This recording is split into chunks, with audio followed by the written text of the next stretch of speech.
Did we really have to be told that the New York Mets were mathematically eliminated from playoff contention? This is a team that was over 10 games below 500 at that point. Heck, us Met fans knew by the All-Star break we are not making anything. And the saddest thing is, there was so much hope going into this season. There was so much trash talk going into the season.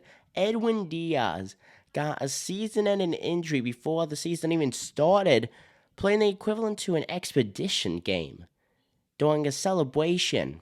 It wasn't even during the game itself, it was while celebrating. He was not celebrating good times. The Mets had no good time to celebrate this season because they hit the ground. They did not hit the ground one walk, another. They slammed into the ground. You have Max Scherzer and Justin Verlander on the team, albeit, yes, they are in their overall twilight years. Maybe not Justin Verlander, because then you trade him to the Houston Astros, and he's having such a good season. Max Scherzer goes over to Texas Rangers. He does do a better job than what he did in New York. In return, you got Luis Angel Acuna, who has struggled with the Rumble Ponies. I'm not going to put it lightly. That has not been a good return so far, at least in my opinion. Pete Alonso basically had the same season as Aaron Judge. Hit a lot of home runs and basically looked like a Bentley amongst many Honda Accords. Francisco Lindor has still not lived up to his contract. You bring in Buck Showalter.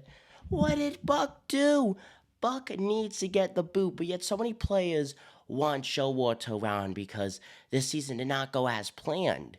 Well, usually when a season doesn't go as planned, you don't just give the manager a pat on the back and be like, okay, yeah, we're going to give you another 162 games. We're going to give you another season to see how things go.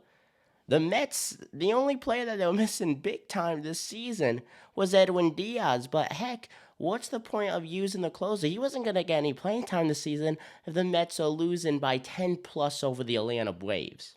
Losing Jacob deGrom hurt in the offseason, but heck, that guy can't even not harm himself for a 3-game span. Francisco Alvarez hit a bunch of home runs, top 5 in catches for home runs this season, despite not being on the opening day roster. But besides that, his offensive bat was silent. Brett Beatty is a AAA player that gets some Major League playing time. Let's face it, that guy is going to be a bust.